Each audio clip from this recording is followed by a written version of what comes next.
It's Midwest Ghost Hunters Dark Matter at Pythian Castle in Springfield, Missouri. Please like, comment, and share on whatever podcast platform you're listening on. It always helps us a bunch. I've been sick as hell for like a week. Dustin's out. And now he's out. Tyler's late. Yeah. So it's just us right now. But yeah, goddamn, it's the sickest I've been as an adult in my whole life. It's just the flu. Was it sicker than when you had COVID? Remember? Oh yeah. Oh Lord, yes. Yeah, I didn't think. I mean, COVID was bad. Yeah, but you had that one COVID that superhuman COVID. It was bad enough I had to have a couple of inhalers. But I mean, this was just. I've never had. Here's what happened. And I know people don't want to hear about being sick, but here's how it happened. I went to the gym on Friday, and as I was driving home, I thought, God damn, I don't remember ever being sore this quick in these weird places. And about 2:00 the next morning, I woke up. I've never had joint pain ever, and it was ankles, knees, neck, everything fucking hurt. So hopefully Dustin doesn't have that, but he's not going to be here today. This is our Memorial Day. We should have went to Mars Hill for Memorial Day. We've kicked around the idea of going back. I think we could go back, but the thing what I would do for going back to Mars Hill is I would go in the middle of the day. Yeah, well, we'd have to. We'd have to. I think if we go in the middle of the day, I don't think we'll have any problems. Yeah, because if we go in the middle of the day, we can eliminate a couple of problems. One is the obvious. I mean, we're just going to look like people at a cemetery. And then the other is those fucking spiders. Yes, and just the bugs in general. And the bugs, yeah, just the bug sounds that were haunting our recordings. They do have some of the biggest spiders on the face of the earth out there. God damn, they were everywhere too. And I remember growing up out, at your place, there were big ass spiders. Yeah, we had them. Those big wolf spiders. God damn, yeah, they were everywhere. And I warned everybody when we got there, if one of these motherfuckers gets on me, the clothes are off. They're coming off. I'm throwing them on the ground. I've done that before while I'm mowing. I don't like fucking with spiders at all. I don't love snakes. I can hit one with a mower, or whatever. But spiders, I do not like. And I've been mowing before, and I've ran through a big fucking spider web and just thrown my shirt, just left it laying there for days. Yeah, well, we had those big old wolf spiders. We had those yellow ones, too. Yeah, the banana spiders. That's what we call them. I don't know what people usually call them. They're orb weavers, I think. So this will be our Memorial Day presentation, our episode of the podcast today. I did send the guy in Branson. I know we've got to get his investigation scheduled. I went ahead and sent him the pre-investigation info. I said, this is, a busy. I told him, I was like, dude, I am sick. I've been in bed 4 days, but I'm going to go ahead and send you the pre-investigation thing that we always send everybody. And then we can get something booked here soon. It's like, it's a busy time. I know, Dustin, he's got stuff with the school that he works at, and everybody's got stuff going on right now. But we will get that scheduled and get down there.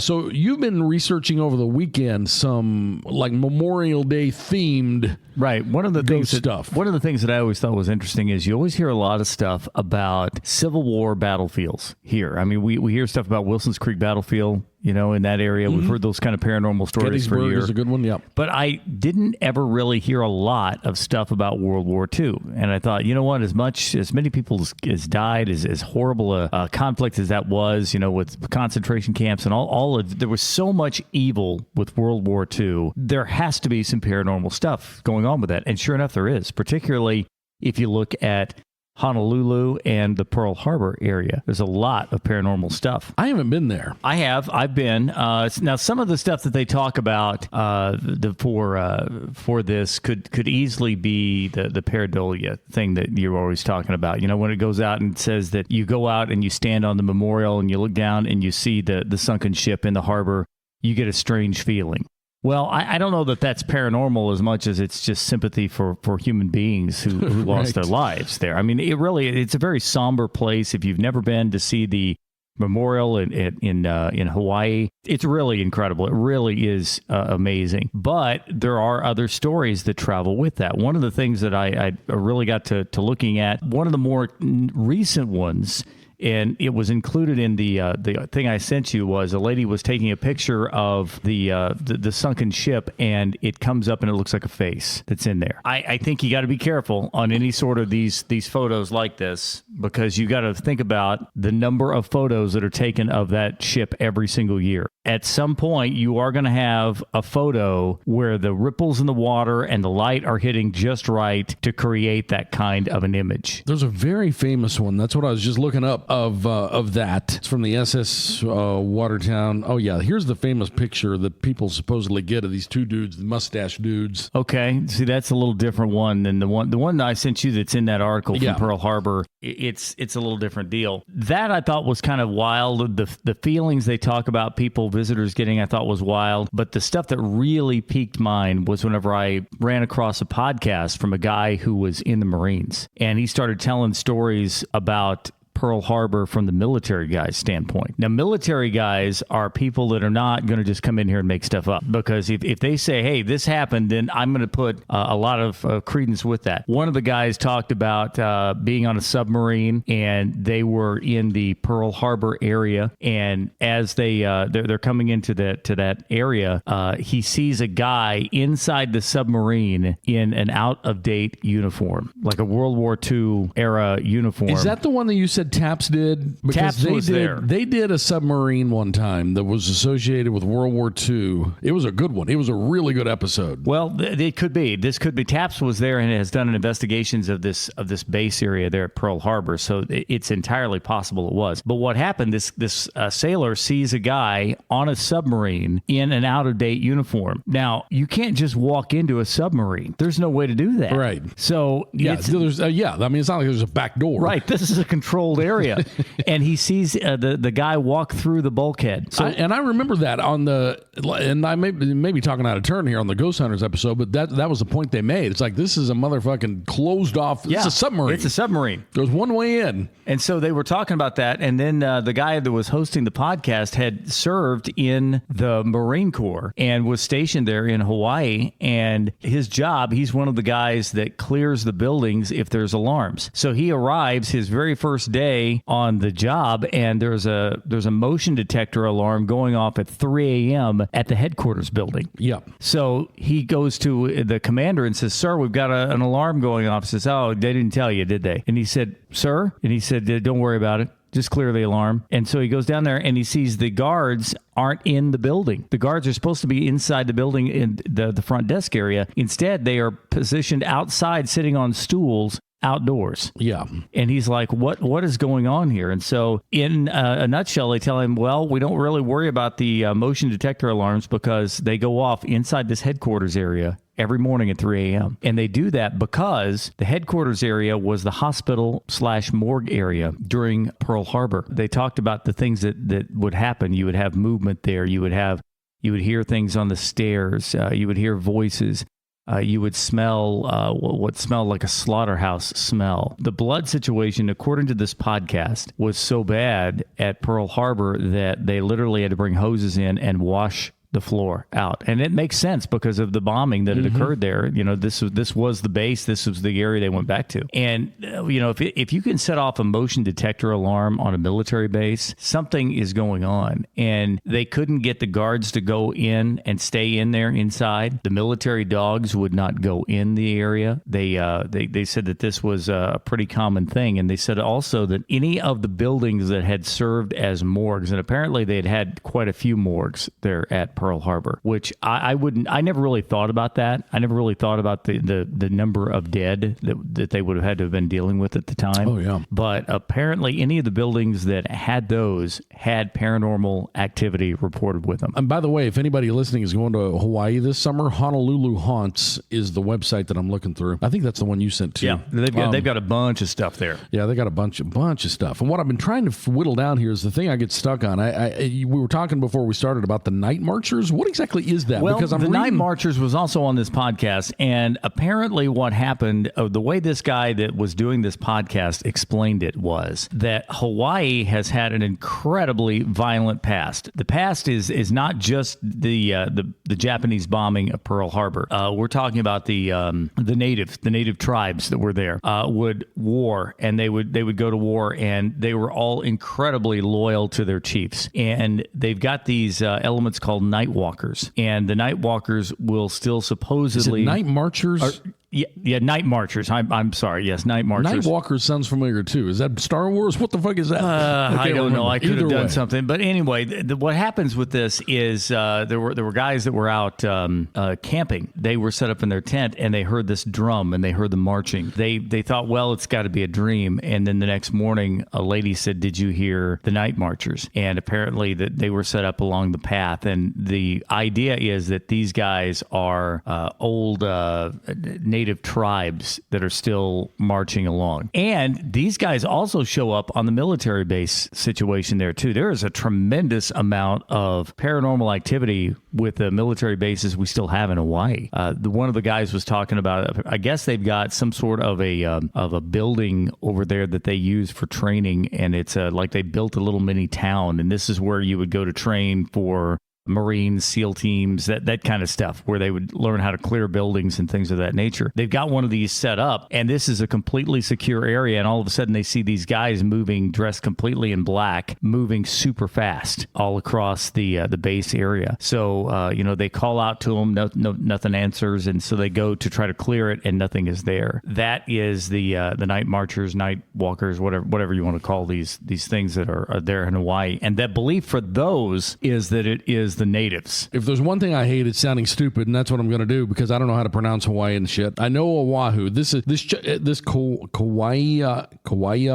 Church. I don't know how to say it. It's on Oahu, and apparently this is where most people have spotted the Night Marchers. It's a stone gray church, and it's got a graveyard sitting in front of it. It's pretty cool looking, actually. It's got like a freaking volcano looking thing in the background. The idea behind these is that they are the natives, the native tribes. Yeah, I know. That's what I was reading about, because some of the sightings or, encounters people have had are pretty fucking scary, because you're talking about natives, Hawaiian natives, and people have seen torches, walking in a single line. They've heard the conch shells. Right. They hear drums as well. And the drums. If I hear a motherfucking conch shell in the middle of nowhere in Hawaii, yeah. Well, it's like Lord of the Rings. I would be terrified too. I mean, if I'm in Pearl Harbor and I see a guy in a World War II uniform walk through the side of the submarine, that's a little terrifying too, Fuck yeah, anywhere. I think that's pretty bad. On this parking lot, that would scare the shit out of me. Yeah, I think that's pretty bad, but they had said that there's a number of those buildings there on the bases. Also, they talked about that the airfield over there as well has got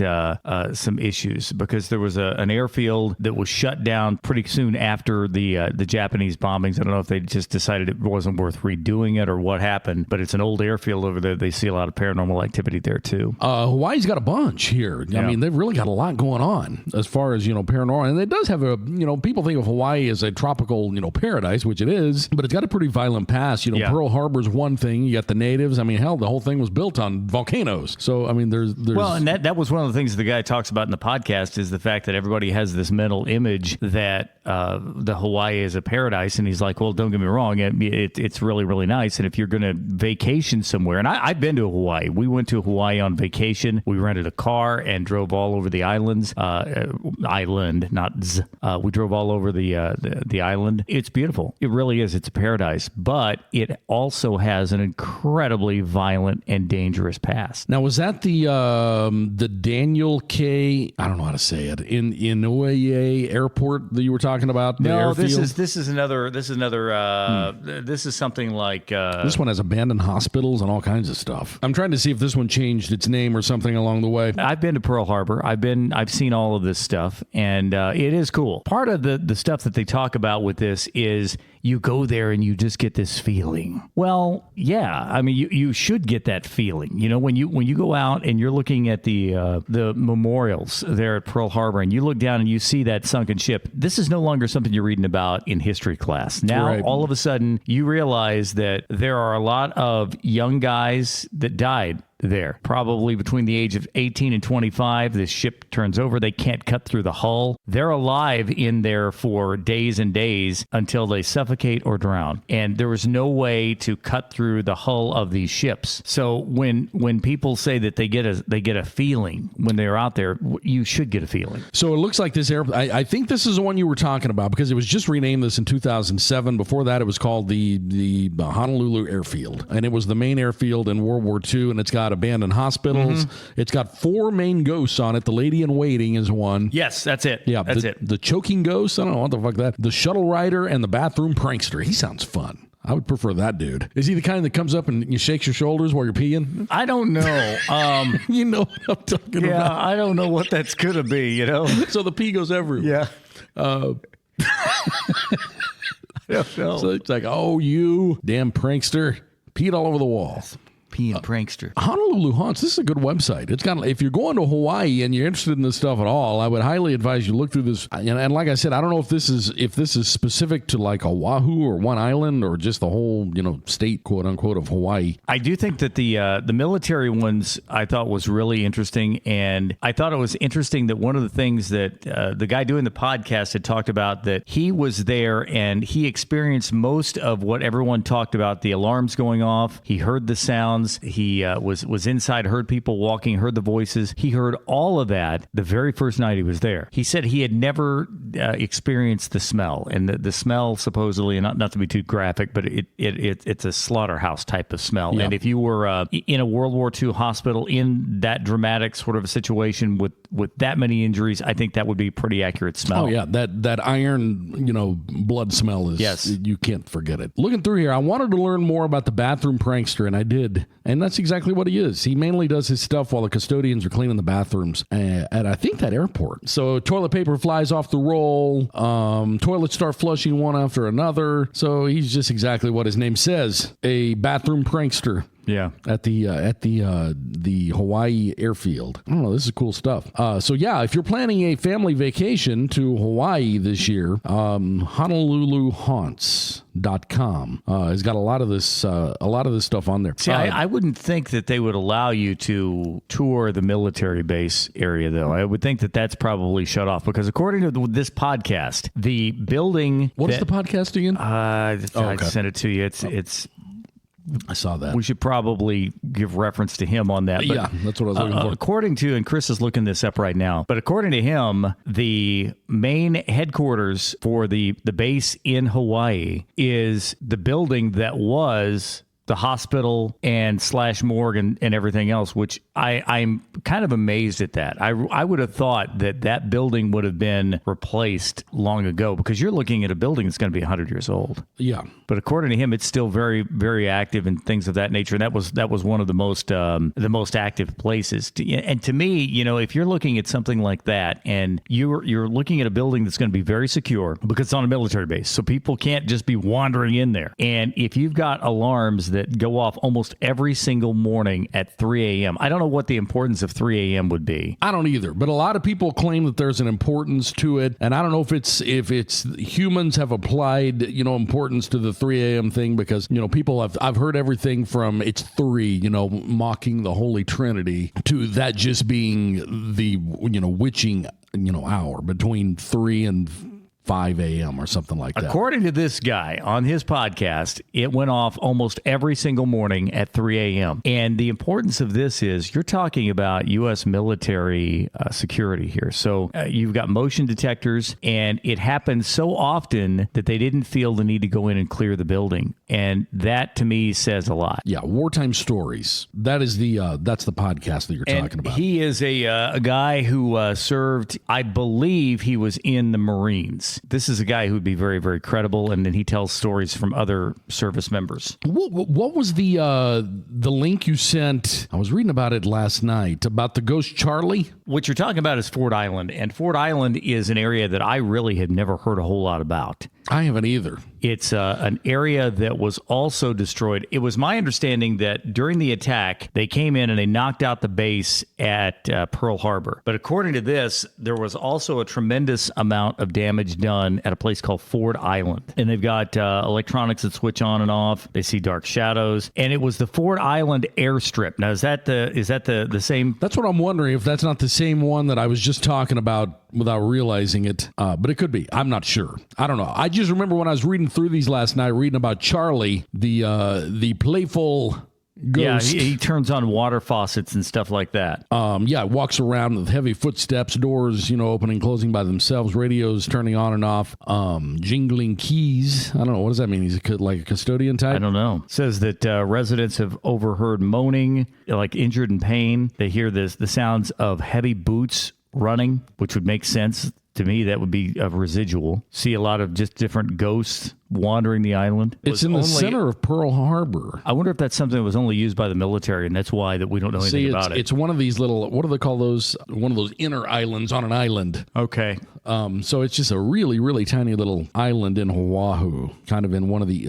I'd never heard of it until one of the harbors. I wish I knew more about Hawaii. I've never been there. We went and we did the tour of Hawaii, and we actually stayed in a... we got one of the week-long rental things, had a kitchen and everything, and we actually went and bought groceries at the grocery store and did all that. That's what I would... God, you'd have to. If what I've heard is true... Oh, it is. Prices here are bad enough. It's beyond that, because the thing is... because the only way to get shit over there's one way. Yes. You know what prices are here in Missouri? Prices were about what they are here when we went. I remember when I was a kid, people used to exaggerate Hawaii prices. Remember, they would tell us, you can't even eat a McDonald's for less than $20. Well, fuck, you can't do that now. Right.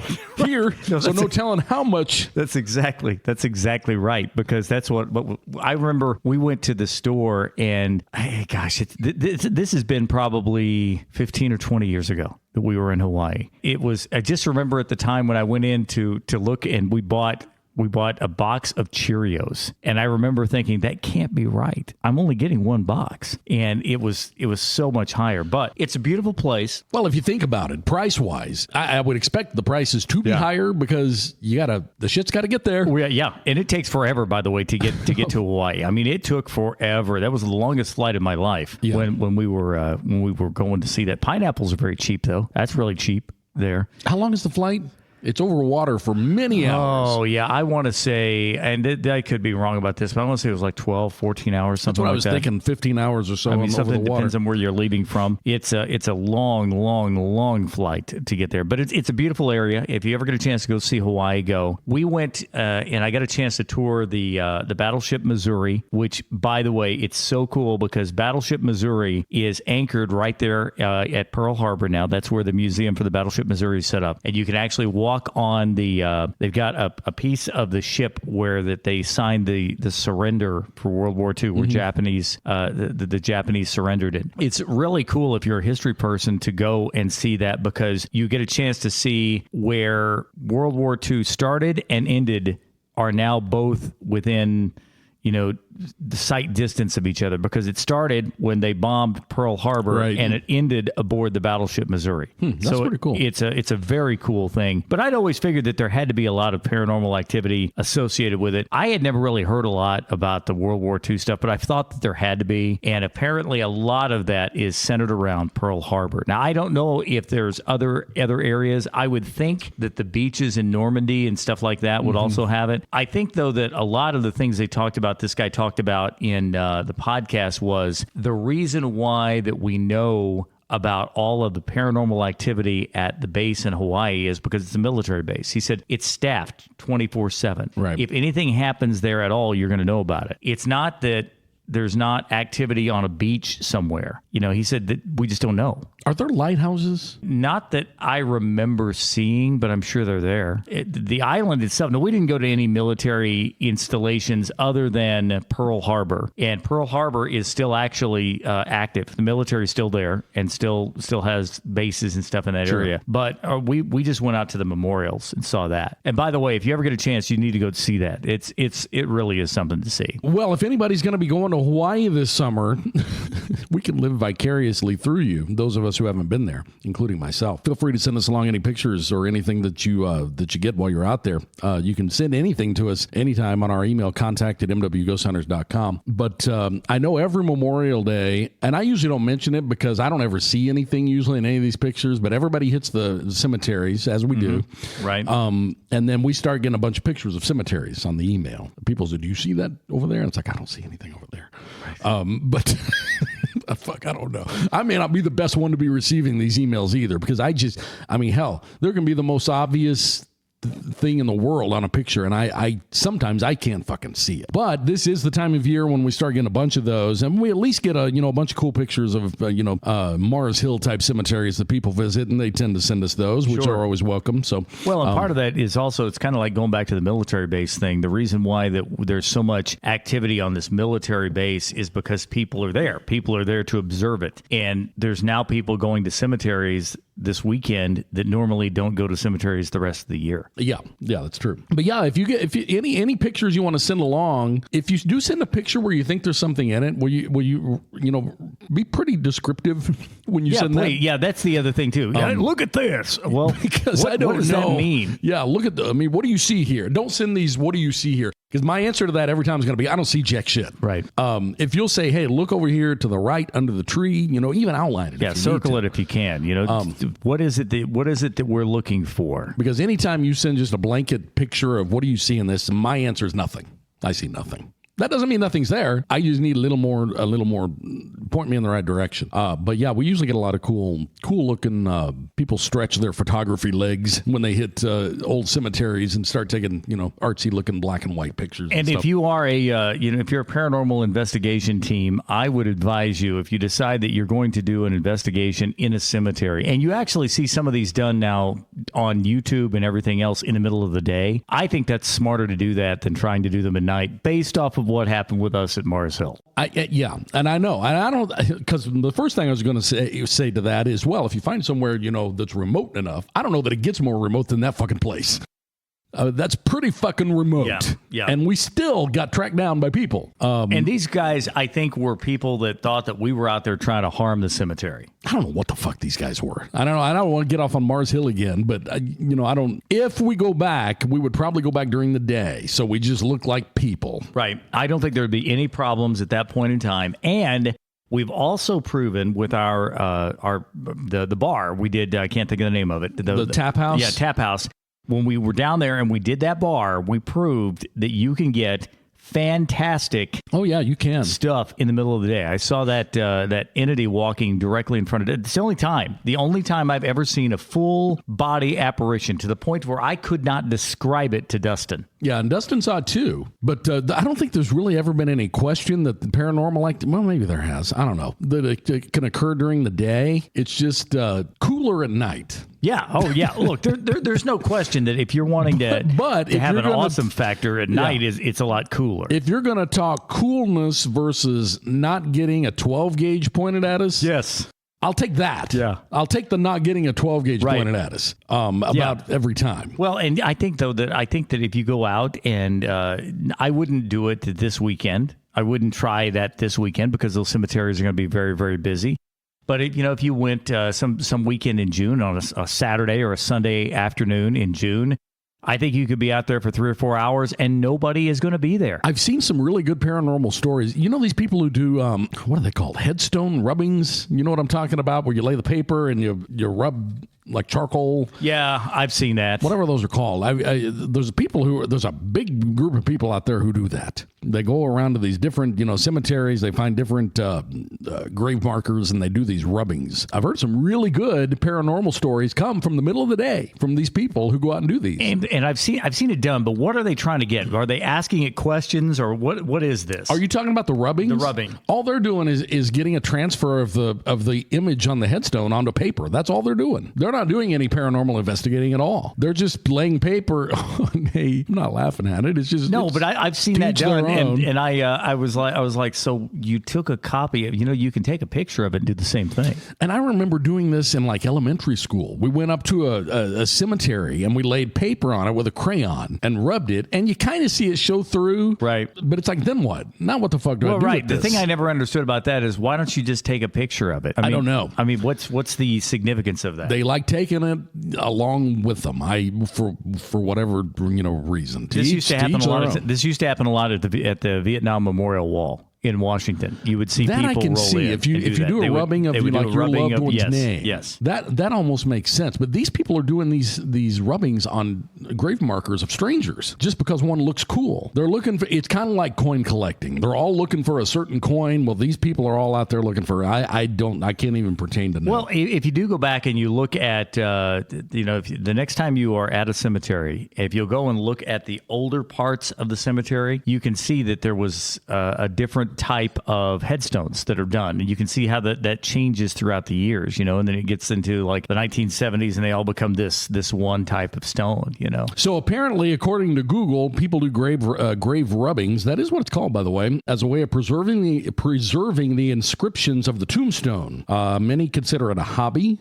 I think it's just that. I think that's all it is. So that's their ghost hunting. Stone rubbing, grave rubbing. I mean, some of these do look pretty cool. If you look at them, they make them into like greeting cards and stuff, which is kind of weird. That's getting weird. If you go to a cemetery and you do I don't like that. I don't think that's good. It's weird to me to take. I can see if you've traveled, by plane several hours to go to someone's, right, and you want to take a piece of it home with you, maybe do a rubbing or hell, take a picture, whatever. But these people are doing this on strangers and then taking it along. Yeah, I don't think that's odd to me. Our uncle is buried in Williamsport, Pennsylvania. Yeah. If you and I, for whatever bizarre reason, decided we were going to get on a plane and go to Williamsport, Pennsylvania, and we were going to go to his tombstone, and we wanted to take a memory of here's the exact way the tombstone looks back here to show everybody. Okay. I mean, I think I'd still just take a picture. I wouldn't do it, but I mean, I would at least understand. Yeah,